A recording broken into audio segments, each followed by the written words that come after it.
Glória a Deus. Eu estou no segundo livro de Samuel. Eu vou passear um pouquinho aqui por 3 livros com vocês. Nós estamos na 6ª semana da campanha Derrubando os Gigantes. E hoje eu quero falar sobre 3 dos valentes de Davi. Vamos lá?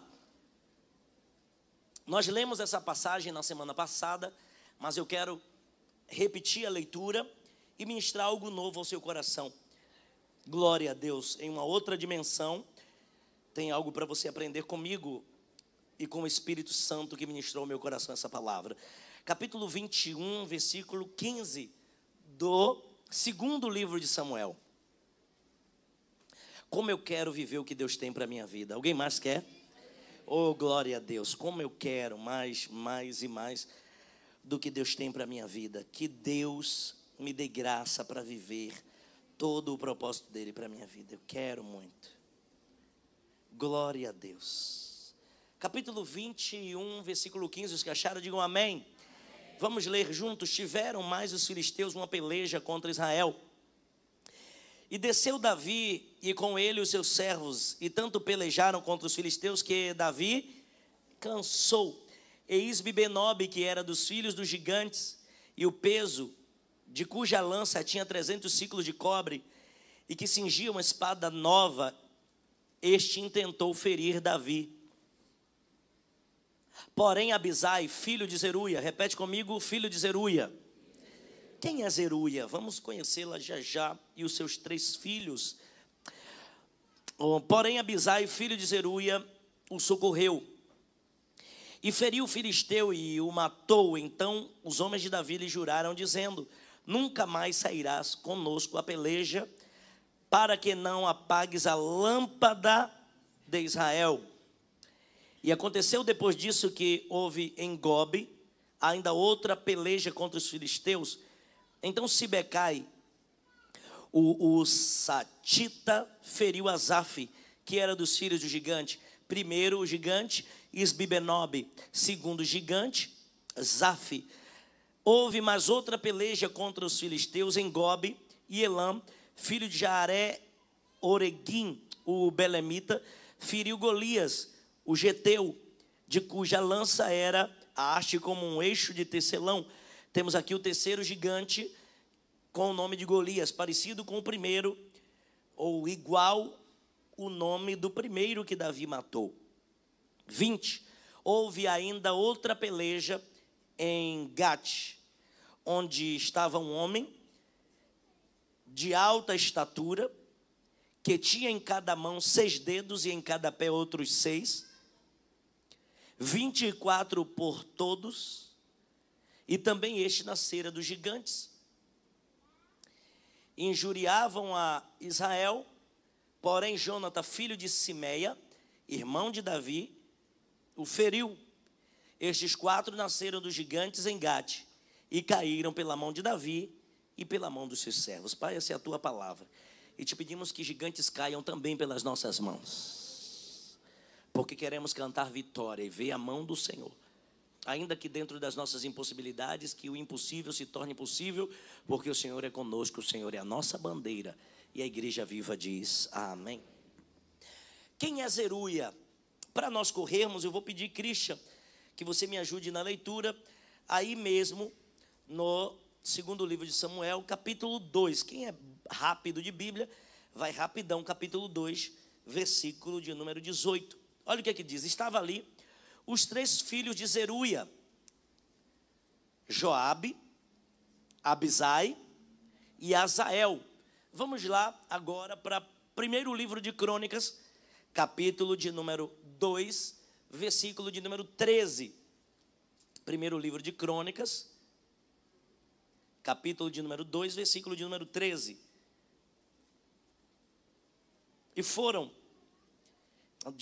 E Jessé gerou a Eliabe, seu primogênito, e Abinadab, o segundo, e Simeia ou Samá, o terceiro, a Natanael, o quarto, a Radaia, o quinto, a Ozem, o sexto, e a Davi, o sétimo. foram as suas irmãs, Zeruia e Abigail. E foram os filhos de Zeruia, Abisai, Joabe e Azael. Ao todo, 3. Então, quem é Zeruia? Zeruia é uma das irmãs de Davi. Davi tinha 6 irmãos homens, ele era o 7º de 7 irmãos machos, e ele também tinha Zeruia e Abigail. Então perceba que a família de Davi era uma família grande, não é? 9 pessoas, 9 filhos, na verdade. Mãe e pai, 11. E aí vem os sobrinhos, uma cacetada de gente, não é? Bom, como nós estamos falando de derrubar gigante, da necessidade que nós temos de estarmos preparados para vencê-los, eu quero falar hoje sobre ansiedade. O que tem a ver ansiedade ou pressa com os 3 filhos de Zeruia, irmã de Davi? Essa mulher teve um ventre abençoado e conseguiu, na sua gestação, levantar 3 guerreiros. Vocês sabem tanto quanto eu, aqueles que estudam a palavra de Deus, que era bem-aventurada a mulher que tinha filho. Ter um filho era honroso, porque a descendência era contada por homens, e caso tivesse uma mulher como filha apenas, era como se a descendência deixasse de ser contada. Logo, a honra estava na casa de Zeruia de maneira abundante, porque ela tinha 3 filhos varões. O nome dos 3, você já identificou comigo. Vamos voltar lá para o 2º livro de Samuel, capítulo 2. Abisai, Joabe e Azael. 3 jovens, 3 homens abençoados, guerreiros, de coração ensinável, se inspiraram em Davi, uma vez que eram sobrinhos, uma vez que viram nascer um herói dentro da sua casa, o derrubador de gigante, e vão com eles em peleja, e vão com ele em pelejas, em batalhas, integram o grupo de valentes de Davi. Porém, aqui no capítulo 2, eu preciso lhe mostrar a precipitação de um desses homens que tinha sangue no olho. Cada um desses 3 tinha uma habilidade diferente. Joabe era um estrategista de guerra. Lá na frente você vai ver que ele se torna capitão do exército de Davi. Abisai era na agilidade e na força. Já Azael, ele tinha ligeireza nos pés, era um homem muito rápido. Só que a rapidez e a velocidade parece que também refletia o caráter de Azael. Azael não era só rápido, não era só veloz, mas era também ansioso. E isso levou ele à morte. Vamos ler? Capítulo 2, versículo 18 do 2º livro de Samuel. Repetiu 18. Estavam ali os 3 filhos de Zeruia, Joabe, Abisai e Azael. E Azael era ligeiro de pés, era rápido, como uma das cabras montesas, ou monteses, que há no campo. E Azael seguiu após Abner, e não declinou de trás de Abner, nem para a direita, nem para a esquerda. E Abner, olhando para trás, disse: És tu, Azael? E disse ele: Sou eu. Então lhe disse Abner: Desvia-te para a direita ou para a esquerda, e lança a mão de um dos jovens, e toma os seus despojos. Porém Azael não quis desviar-se de trás dele. Então Abner tornou a dizer a Azael: Desvia-te de trás de mim, porque hei de te ferir e dar contigo em terra. E como levantaria eu o meu rosto diante de Joabe, teu irmão? Porém, não querendo ele desviar de Abner, o feriu com o canto da lança pela quinta costela, e a lança lhe saiu de trás. E caiu ali e morreu naquele mesmo lugar. E sucedeu que todos os que chegavam ao lugar onde Azael caiu e morreu, paravam. Olha que terrível. 3 jovens promissores, 3 jovens guerreiros, 3 derrubadores de gigante, 3 desbravadores da família de um grande herói.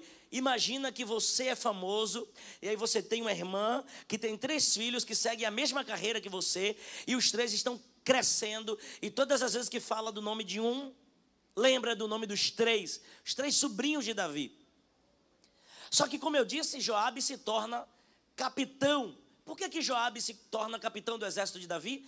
Pelo nível de guerra, de capacidade. E quem é esse Abner que nós estamos falando? Abner era o capitão do exército de Saul. E você percebe que ele faz menção aqui de Joabe. Sai de trás de mim, desvia para a direita e para a esquerda, vai lutar com alguém do seu tamanho, vai lutar alguém com quem você vença fácil. Eu vou lhe dar um conselho, jovem, sai de trás de mim, você não é páreo para mim, você não tem capacidade, você não está no meu nível. Mas Azael não quis ouvir e continuou, e ele só fez inclinar a lança, acertou a quinta costela, que saiu do outro lado pela velocidade que vinha, e a ânsia dele de vencer e provar talvez algo para alguém ou para si mesmo, levou à sua destruição e à sua morte. É tempo de frear. Porque para vencer os gigantes lá da frente, você precisa se manter vivo agora. O grande problema de muitos personagens e personalidades bíblicas foi a pressa. Abrão saiu da sua terra, do meio da sua parentela, para o lugar que Deus havia lhe mostrado. Isso é lindo demais. Só que a pressa de viver a promessa fez com que Abrão ouvisse o conselho de Sarai, sua mulher, que também estava com pressa. Deus fez uma promessa para nós, Abrão.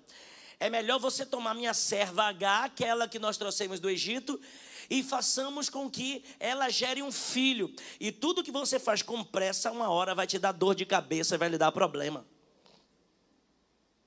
Mas tudo que você espera o tempo certo de acontecer, vem perfeito, porque vem no tempo de Deus e te faz sorrir. Então Abrão ouve o conselho de Sarai, tem um filho com a serva H, o menino nasce, o Ismael, e ele gera um problema dentro de casa, porque a mulher, a que era serva, agora pirraça sua senhora.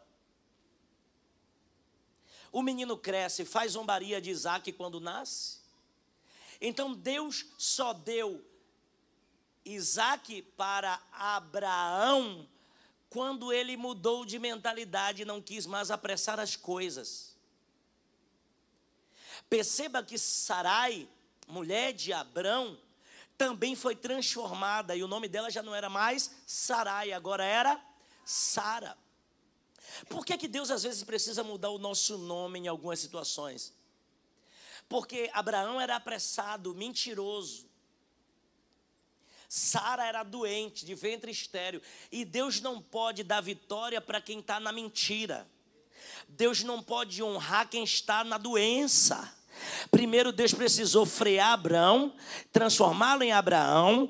Primeiro Deus precisou curar Sarai e transformá-la em Sara, para depois entregar a vitória na mão deles. Pega na mão de alguém, por favor, diga para ele: eu sei que Deus te fez uma promessa, mas não queira dar um jeitinho de ajudar a Deus, porque vai acontecer na hora e no modo de Deus, na hora e no modo de Deus, na hora e no tempo de Deus, no modo e do jeito de Deus. Quem está disposto a esperar aqui, levanta essa mão santa e dê um brado de glória para o Rei. Aplauda Jesus, vamos.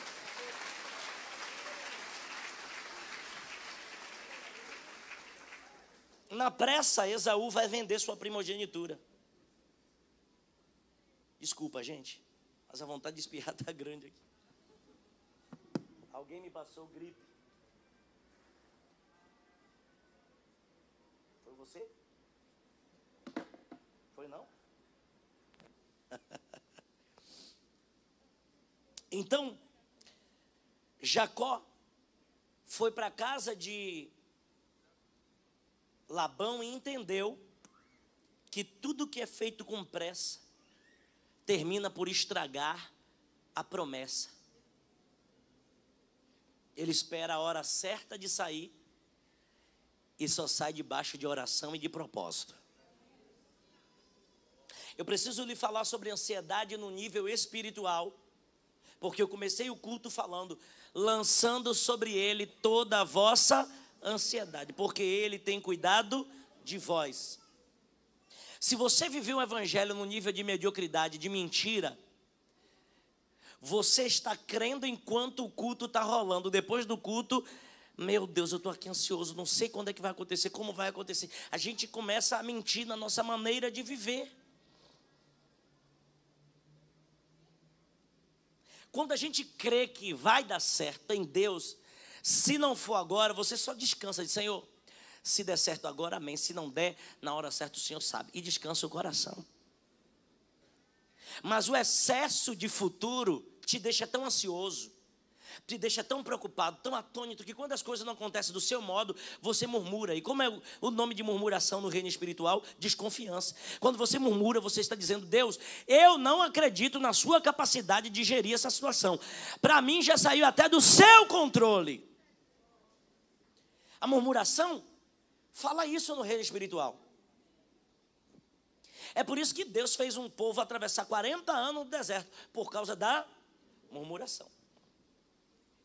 Então, murmuração atrasa na sua vida o relógio que estava contando certo. Azael tinha uma vontade de enfrentar Abner. Eu quero mostrar que também sou valente, eu quero mostrar que também tenho minha habilidade, eu quero mostrar que sou guerreiro, mas não estava ainda no nível de Abner. Perceba que quando nós falamos cá no capítulo de número 21, só tem aqui o nome de Joabe e o nome de Abisai. Abisai livra a Davi e um outro gigante é derrubado por Joabe. Você não vê o nome de Azael, porque Azael morreu no capítulo 2. A ansiedade te faz perder tempos preciosos da sua própria história.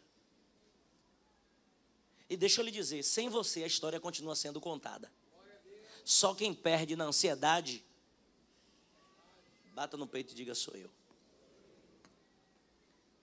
Deus te trouxe aqui hoje para te dar um freio.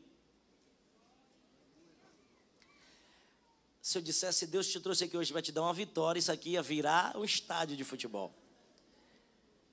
Eu vou dizer mais uma vez, Deus te trouxe hoje aqui para frear você um pouco. Porque a sua ansiedade pode atrapalhar tudo que Deus está preparando de maneira linda para você lá na frente. Só que enquanto Deus não te entrega a vitória, Deus está trabalhando em você, porque coisas grandes Ele vai fazer lá na frente na sua vida. Olha aqui para mim, por favor, e entenda isso. Receber uma chamada não significa que você atendeu a chamada. Eu posso estar ligando para o seu celular aqui agora e você diz, oh meu Deus, eu estou recebendo a chamada do Bispo Wagner. Se emociona, tá tudo, mas não atende. E tem gente que tem uma chamada de Deus, mas ainda não atendeu para receber as instruções. Se empolgou com a chamada que deixou de atender a chamada. Tem gente que tem aqui uma promessa, mas ainda não entendeu que precisa se preparar para viver a promessa. Tem gente que recebeu uma profecia, mas já está agindo como se já tivesse cumprido a profecia. Deus te trouxe aqui mais uma vez, eu vou lhe dizer, para te frear um pouco, porque tem coisas grandes da parte dele para você viver, mas ele quer te preparar para viver. Eu acredito, queridos, que no decorrer do tempo, se Azael esperasse um pouco mais, ia aprender tanto que a velocidade com a experiência, a sabedoria de vida, ia lhe fazer vencer a Abner tão fácil como Abner lhe venceu. Mas por causa da ansiedade, a gente começa a se sentir pronto para o que não estamos prontos. Por causa da ansiedade, nós morremos antes do tempo.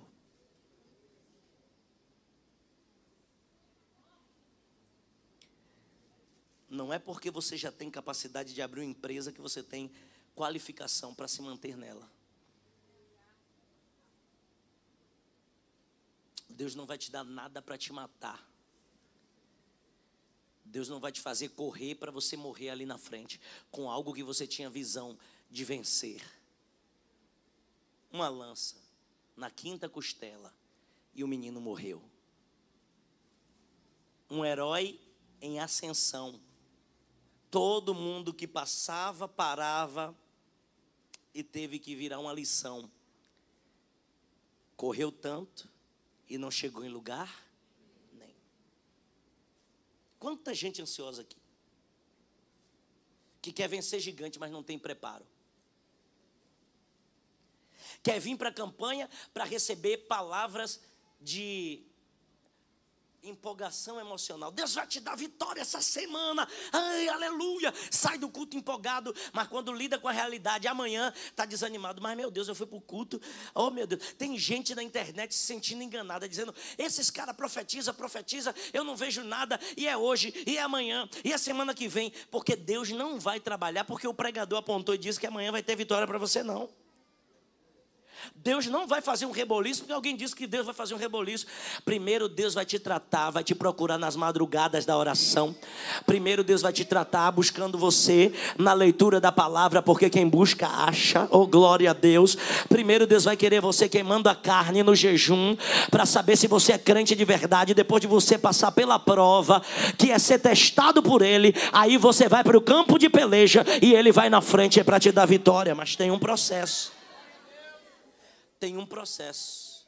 Antes de você chegar no cenário, Deus está preparando você. O engraçado é que Azael, o bispo Bruno, tem um exemplo dentro de casa, mas ele só olha para o exemplo da vitória e não para o exemplo do preparo. Porque seu tio, o célebre guerreiro, conhecido dos israelitas e dos filisteus, ungido do Senhor, Davi, foi ungido com 16 anos, mas só sentou no trono com 30. Teve que esperar. E tem gente que porque já participa do clubinho, não, estou pronto. Tem gente porque Davi venceu, preparou os guerreiros e digo, ó, vamos guerrear. Não, se eu estou com ele, se eu sou sobrinho dele, eu já estou páreo para enfrentar qualquer guerra. E não está, não se iluda, seu ego está enganando você.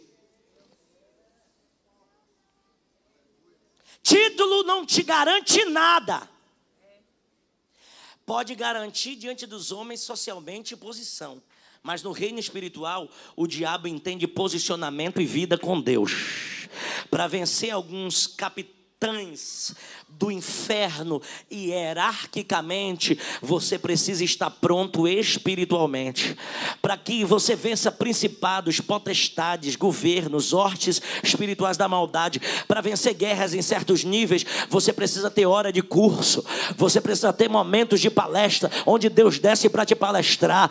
Tem coisa que não é com a sua arma, nem com a sua velocidade, mas é com a estratégia que Deus vai te dar no meio da batalha.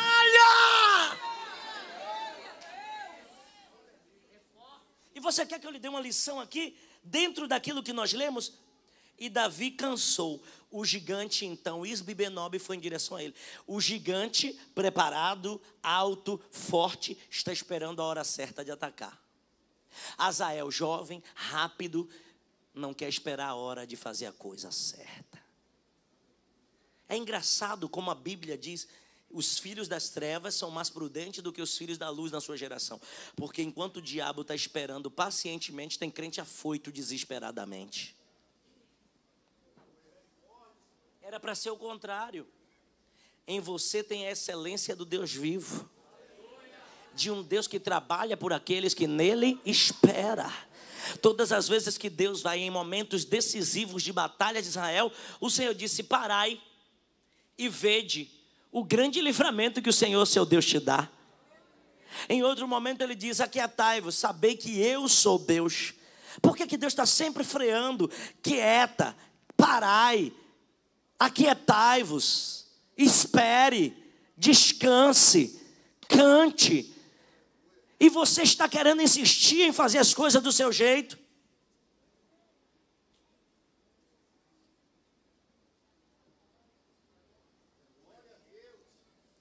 Eu preciso lhe dizer, queridos, que quando Deus foi ungir Saul, Saul teve que procurar Samuel. Mas quando Deus quis ungir Davi, Samuel foi procurar Davi em casa. Porque para o improviso que o povo quer, queremos um rei, Deus vai ter que improvisar diante do que você quer. Mas para a vontade boa, agradável e perfeita de Deus, Deus vai no endereço certo, no lugar certo, para levantar a pessoa certa. E tem gente que não quer esperar ser procurada, já está procurando.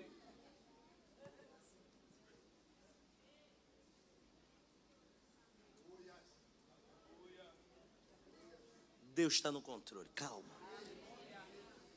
Vá consagrando, vá orando, vá jejuando. Eu sou de uma época, ministerialmente falando, em que a gente orava para um pregador vir pregar na igreja. E aí o pregador em casa já dizia assim: eu vou orar para ver se Deus confirma. A gente se unia para orar, primeiro para Deus dar a direção. Quando Deus dava a direção, o pregador ou a pregadora orava para ver se Deus ia confirmar. E aí Deus confirmava. Aí no culto tinha batismo com o Espírito Santo, tinha unção, tinha libertação, tinha tudo. Porque Deus ia no ambiente. Hoje tem gente que diz assim: varão, me leva para pregar aí. O que eu recebo de mensagem no Instagram: varão, que igreja linda, quando é que vai me levar aí para pregar? De quando você orar e já vai mandar. Quando Deus der a direção e você estiver na brecha. Porque não é crente que se levanta, é Deus quem levanta o crente. Ei, se prepare, porque quando você estiver pronto, o azeite vai descer e ninguém vai te parar. Oh, glória a Deus! Querida, querido, a pressa de Ruth, ou a pressa de Noemi, de Boaz, a pressa, vai eu mexendo o nome de um bocado de gente. A pressa de Noemi e de Elimeleque fez com que se perdesse Elimeleque, Malom, Quilion. Quase vai Noemi também. Noemi decide voltar para casa. E quem é que vem com ela? Ruth. E Ruth com tranquilidade disse: não, onde você for, eu vou. Onde você pousar, eu pouso também. Seu povo será o meu povo. Seu Deus será o meu Deus. Noemi vem amarga, porque tentou resolver a vida, perdeu tudo. Ruth vem tranquila e recebe um casamento. O parente remidor, o empresário de campo e de grãos, por nome de Boaz, pagou o dote e casou com ela. Enquanto você está correndo atrás, Deus não manda meu varão, bispo. Estou ansiosa. Estou ficando para titia. Meu período fértil está passando. Eu não sei nem se você é mais filho, mãe do meu filho. Eu acho que você é vó do meu filho. Calma, porque ao seu tempo Deus faz tudo perfeito. E o Deus que dá a promessa renova a sua força para correr atrás da criança. Levanta essa mão santa e pega, porque eu estou profetizando para corações que estavam desanimados. Eu repreendo essa ansiedade do seu coração, porque se Deus disse que ia fazer, vai fazer. Se Deus prometeu, vai cumprir, porque Deus não é homem para que minta, nem filho de homem para que se arrependa. Se Deus disse que vai fazer, vai fazer. Se Deus disse que vai realizar, vai realizar. E o nome dele vai ser glorificado. 3 filhos de Zoruia. Mas infelizmente só 2 vivem para contar, porque um estava ansioso demais. Cuidado para o que você leva para o lado pessoal. Cuidado com o que você quer resolver na emoção. Eu poderia falar tantas coisas sobre ansiedade psicologicamente, trazer dados, mas eu não quero entrar no mérito disso aqui, porque isso aqui vira palestra. Eu quero falar no que o Espírito está ministrando para o teu coração ser impactado com o que Deus está lhe mostrando. Não queira se precipitar Não queira levar para o lado pessoal aquilo que você precisa resolver no reino do Espírito. Atenda à chamada e pacientemente converse com Deus. Porque Ele dá a chamada, Ele reveste e Ele envia. Ele dá a chamada, Ele reveste, Ele envia e Ele capacita para viver o propósito.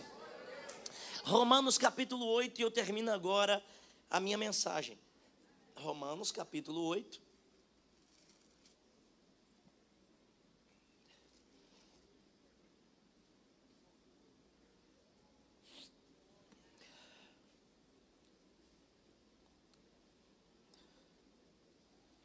Capítulo de número 30.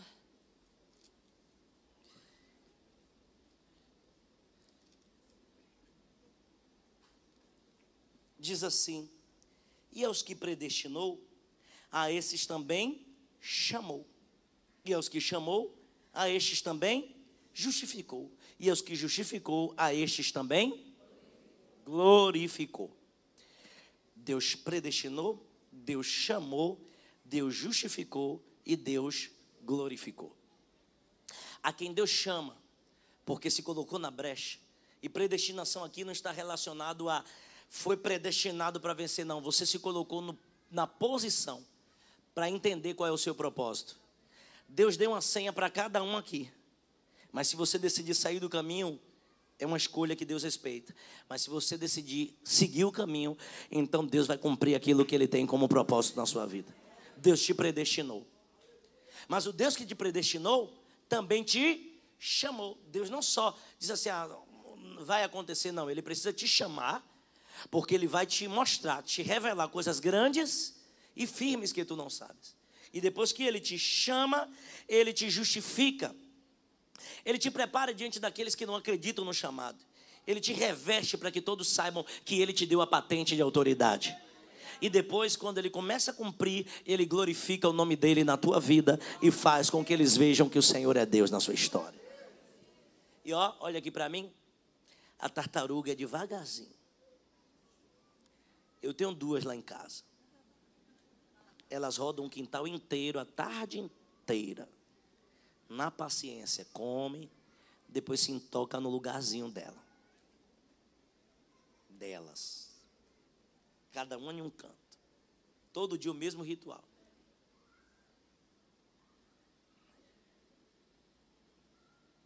Mas elas estão focadas.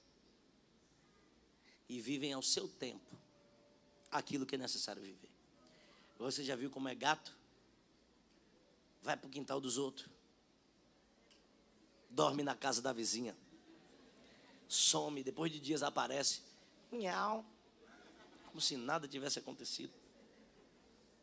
Quando você vive com uma vida sem propósito, é assim: aceita comida em qualquer lugar, vive de aventura, não tem foco, não tem um lugar para parar. É quando pensa em voltar, aí decide. Deus está dizendo para você vencer essa ansiedade dentro de você. Porque o que Ele já tem preparado para você precisa de você na brecha. Tem gigantes que só vão cair quando você for paciente para esperar o tempo das coisas de Deus acontecerem na sua vida. Abaixa a tua cabeça, deixa eu orar por você. Porque Deus chamou você para coisas grandes hoje. Senhor, atender a chamada não é fácil. Mas que toda pressa seja removida hoje em nome de Jesus. E aqueles que estavam ouvindo a chamada, mas não atendia, que hoje atenda essa chamada. Porque o chamado de Deus para a vida do seu povo é para crescer e não para morrer no meio do caminho da batalha. A chamada que o Senhor tem para a vida dos teus filhos é coisas grandes, e os gigantes vão tombar na paciência que o Senhor está liberando nesta noite. Repreende toda a pressa, essa vontade de ter logo, de ter rápido, tudo que tenta roubar a qualidade do que Deus quer entregar, que seja repreendido do nosso ser, em nome de Jesus. Nós declaramos que confiamos em Ti, e eu te peço que ministre no coração dos teus filhos paciência para viver propósitos. de maneira que no tempo certo eles vejam e digam: verdadeiramente vale a pena esperar no Senhor. Grandes coisas fez o Senhor por nós, por isso estamos alegres. Que a vida dos teus filhos não se resuma em correria aqui, correria ali, mas que nada se solidifica. Pelo contrário, serão passos dados com firmeza, porque os passos de um homem bom são confirmados pelo Senhor. E que haja um fluir de vida, de crescimento e de honra nesse sexto selo, nesse sexto elo de campanha. Que os seus filhos sejam revestidos por uma confiança tão tremenda em Deus, que seja como Abisai, que observou de longe o gigante e soube dar o golpe na hora certa e vencer sua batalha. Em o nome de Jesus eu oro e te agradeço, e todos juntos dizem amém. Ainda de cabeça baixa, faça a sua oração pessoal ao Senhor. E enquanto você ora, eu quero saber se tem alguém essa noite que quer entregar a vida para Jesus ou renovar a aliança com Cristo. Se tem alguém, esse é o seu momento de se posicionar. Se tem alguém no seu lugar, dê um sinal para mim. A primeira vida já levantou a mão, Jesus te abençoe. Se tem alguém, também dê um sinal para mim, eu quero orar por você. Nós estamos com 178 pessoas online nas duas redes, 118 no YouTube, 60 pessoas no Instagram. E se tem alguém que quer entregar a vida para Jesus ou renovar a aliança com Cristo, aí no seu lugar, diga, escreva: eu quero entregar minha vida para Jesus, e bote o seu nome do lado. Nós queremos orar por você. Se tem alguém aqui no Templo Mais que quer entregar a vida para Jesus ou renovar a aliança com o Senhor, dá um sinal para mim. Eu quero orar por você. É só dar um sinal com a sua mão esquerda ou direita. Jesus te abençoe. Mais alguém? Jesus te abençoe. Mais alguém? Não deixe para amanhã o que precisa ser feito hoje. É tempo de se posicionar com Deus. Ah, bispo, eu já procurei tantas coisas em tantos lugares, querendo resolver minha vida, mas na ansiedade nada se resolve.